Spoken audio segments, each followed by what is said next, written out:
Factor pa rin talaga siya para dito sa side ng AP Bren. Now, for RSG, parang crucial naman dito is kung paano nila babawiin yung momentum na yun, knowing na iba din ang pwede maging pattern nila specifically for the junglers. This time around, makikita naman natin na si Calteezy still, yung prayo na joy nila, makikita natin on their screens. And definitely, for AP Bren, you've mentioned the momentum and sila yung klase na team na pag nakakakuha ng momentum, mas nagkakaroon ng swag, charisma yung mga galaw nila.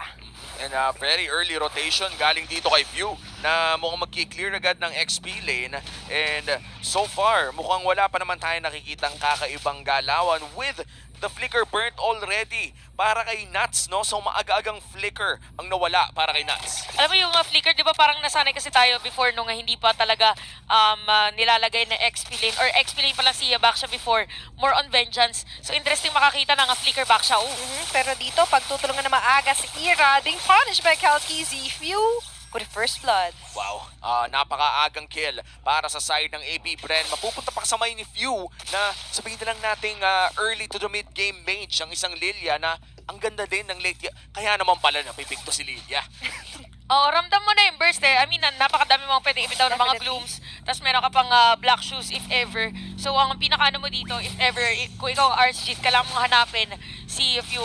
Force mo muna yung black shoes. Actually, may kadya naman sila. So, magiging madali lang pala if ever na i-burst dito yung Lilia ng AP Bren. And looking actually doon sa current gold ay very minimal lang. So, pantay pa rin pagdating doon sa laning for our gold laners. First turtle of the game about to spawn at mukhang nakapwesto na nga doon si Nuts. Siyempre, Baksha yan. Imposibleng di mauna kahit nasa XP lane pa. Pero Kyle TC pa rin ang hahawak ng turtle. Mukhang sisimulan na nga niya ito. Electrifying beats already available. Half HP para sa turtle. Andito sa Few, masisilip si Light. There's no divine judgment yet pagdating sa level ni Light. And definitely, AP Bren, sobrang libre nila makukuha yung turtle na yon. Tsaka nauna din talaga na makasama din na si Flap TZ doon sa my team fight. So during that time, nag-clear pa lang ng minion wave si Nuts. So wala silang added na vision. At hindi naman natin yung i-expect sa isang Kaja dahil hindi naman ganun kakunat yung hero na yon. At tingnan mo naman, invade manggagaling dito sa AP Bren. Irad, mananakawan, and look at that, Flap TZ.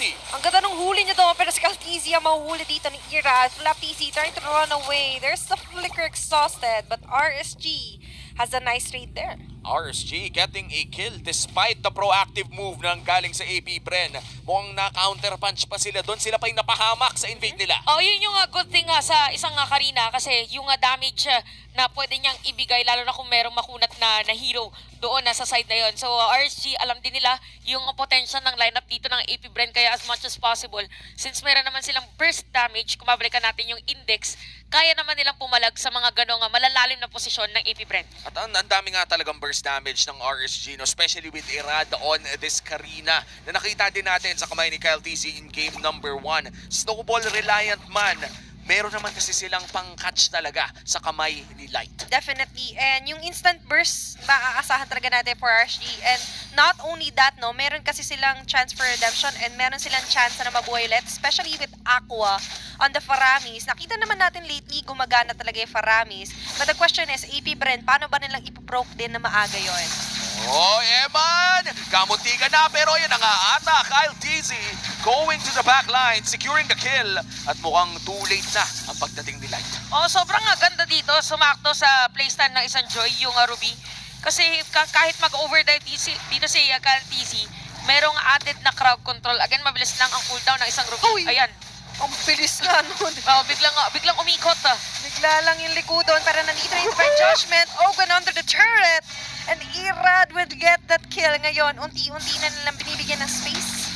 Dito si Irad, Pwede pala yun. Oh, akala ko hindi lumulusot sa padera actually. Kaya nga eh. Oh, yun yung pwede pala yun. So may bago tayong natutunan kay Light. Naliwanagan tayong ulit. Naliwanagan tayo ni Light. Ganun pala magkadya, boss. Ganito pala. Pangalawang turtle na nga ito sa kamay muli ng AP Bren. Kyle TZ proving why he has a almost close to 70% turtle control rate. Consistent talaga ang isa pang TZ brother.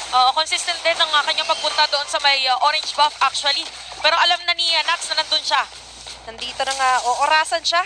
Saan ka pupunta? Nandito na si Ira. Napakagalis ng movement niya. Nandyan yung mga pagsayaw. Pero yung salubong naman nila Ogwen and Flap TZ. ay lahat tatama sa kanya. Aqua and Light mapipilitan mag-back away as AP Bren gets a kill.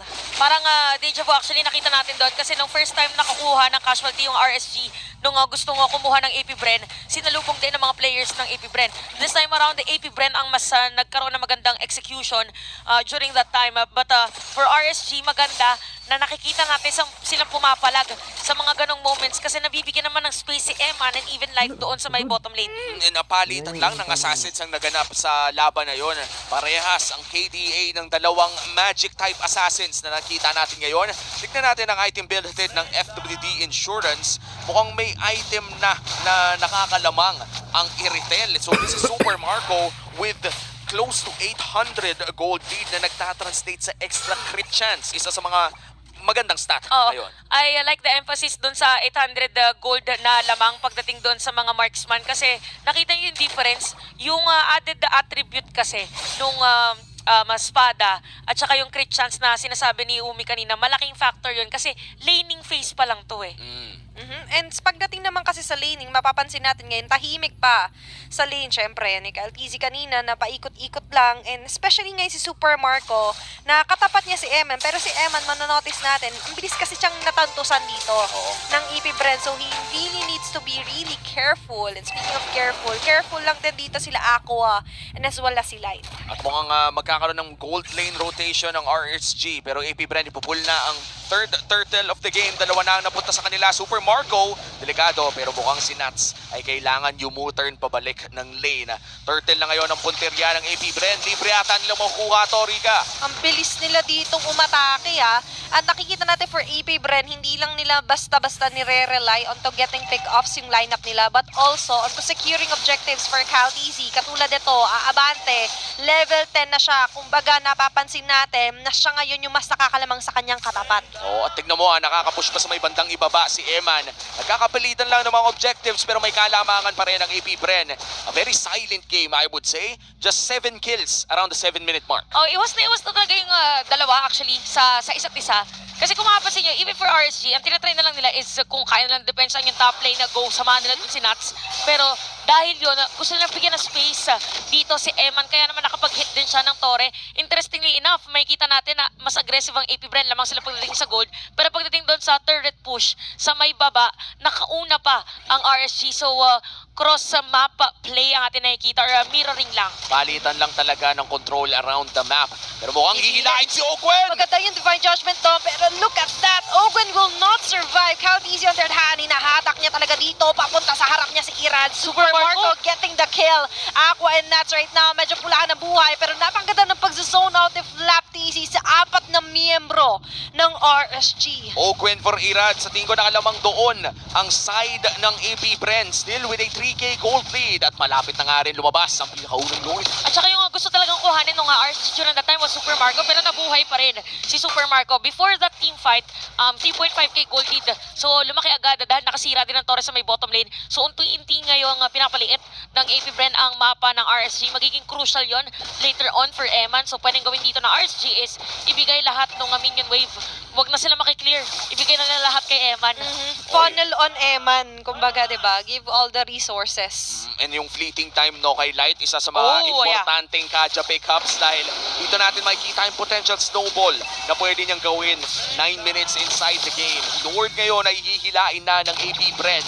They have a 5k gold lead na magiging malaking ambag sa kanilang pagkuha ng malaking objective na to. Ang tanong, lalabanan pa ba ng RSG? Mukhang hindi na kasi napapansin nila na hindi nila maagang napuntahan din yung mga possible hiding spots, especially kulang sila ngayon on terms of vision pagdating sa jungle side.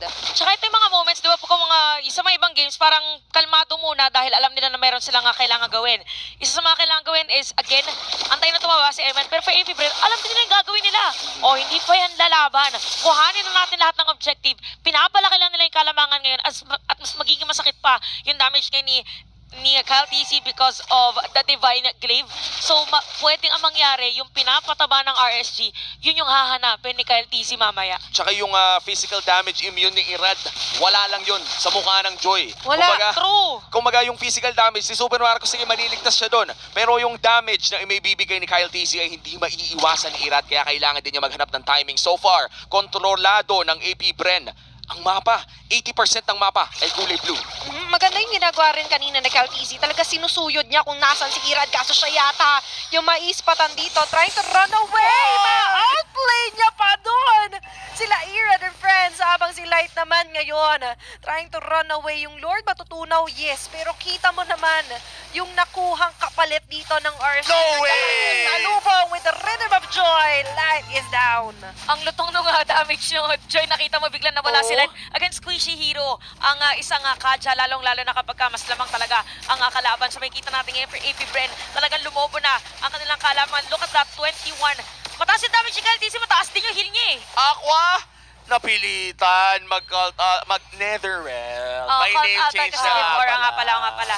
Nagkaroon na ng patch. Ay, Netherrealm match na wala. Netherrealm. From ang nakaraan to the present. Yan. Pero maganda yung I'm offended clutch play doon.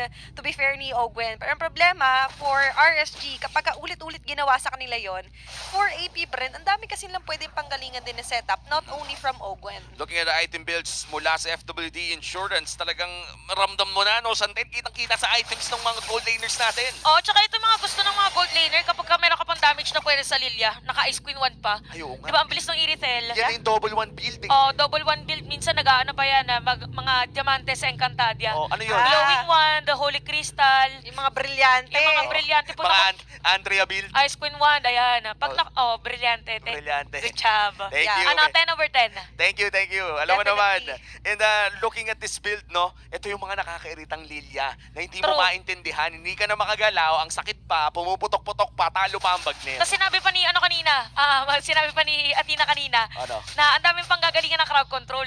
So parang antay na rin dito ni Few is, ilalatag niya, tapos hahatid doon na sa mga nilatag niya nung mga taga-setup. Kumbaga yung paputok sa New Year, goodbye Philippines, so Oo. pinakamalaki. Definitely. And Pew is letting his glooms do the talking for him. Maganda yung ginagawa dito nila Flapteezy and Ogwen. Is putting on barriers or pang-zone dito sa members ng RSG. And another free big objective going to Calteezy. Oo, libre pa ang makukuha ng AP Bren ang Lord na ito, and this is a Luminous Lord para sa AP Bren. Ngayon mukhang dedepensa ang RSG. Medyo nahihirapan na atang lumabas ng base ang RSG.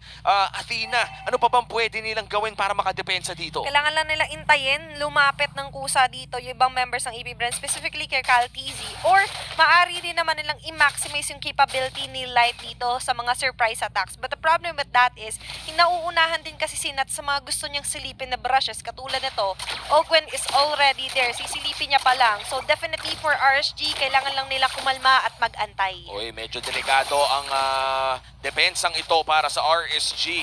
Isang malupitang flicker play mula kay Ogwen ay pwedeng tapusin ito ng AP Bren. Top play ng laban! Andyan yung penalty zone, dalawang mahuli. Irad is down. Killing spree for Calteezy. Nats trying to run away. Makakatakas, yes. Pero yung Torre nila hindi makakaligtas. At mukhang bot lane na ay nawala na rin para sa RSG. Conceal. Mid na lang ang natitira, conceal na gamit na rin. Nats half HP and double na ba para sa AP Bren? Mukhang maaari na nga dahil pinipilit na nga lang din nila simutin yung mga miyembro ng RSG at yung mga Raiders ngayon nahihirapan dumepensa habang yung Hive unti silang nilalason pero papalag pa rin naman dito si Aqua. May isang mahatak pero Super Marco to the front lines and AP Bren gets the win!